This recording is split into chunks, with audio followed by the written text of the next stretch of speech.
Il était le 425e électeur sur les 492 inscrits au groupe scolaire Amadou Aya Sanogo dans la commune de Kati.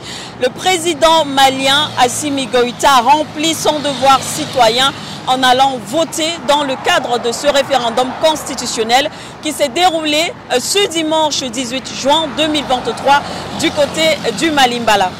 Effectivement, Sike Doumbé, c'est à 8h05 que le président de la transition, Assimi Goïta, s'est rendu dans son bureau de vote pour bien sûr voter, ainsi que plusieurs autres membres du gouvernement dans d'autres centres de vote du pays. Et notons que nous avons vu la présence de plusieurs autorités maliennes, à l'instar bien sûr l'ex-première dame du Mali, la femme bien sûr du feu ATT que nous connaissons tous.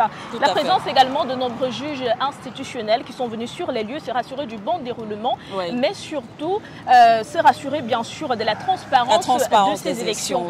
Alors les bureaux de vote ont fermé, comme vous l'avez dit, à 18h heure locale. Il faut également préciser que tout s'est bien déroulé, mais surtout sans incident majeur.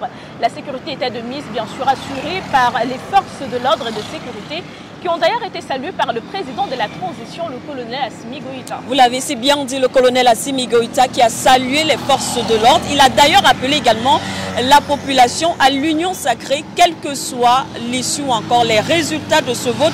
Mais là, de ce que nous avons déjà approché, c'est le oui qui semble en tout cas majoritaire, comme on a pu le voir à travers les images, les personnes que nous avons approchées dans les différents centres de vote.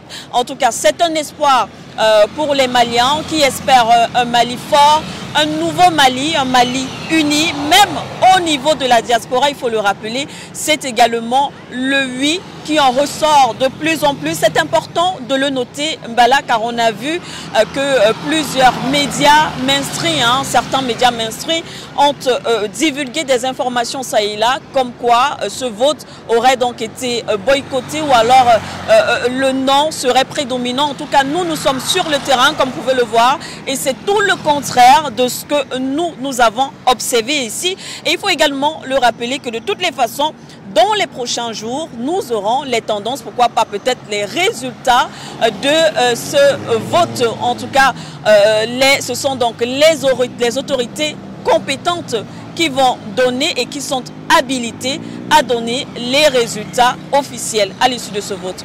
Et rappelons également que c'est un pari gagné pour le Mali en général et pour les Maliens en particulier, car beaucoup ici pariaient sur l'échec de ces référendums qui au final s'est déroulé sans incident majeur. Alors on peut le dire, c'est une réussite totale. Si Inès Bala, Sike Doumbé et bien sûr Fokoum Chancela. En direct du Mali, bien sûr, pour For You Media Africa.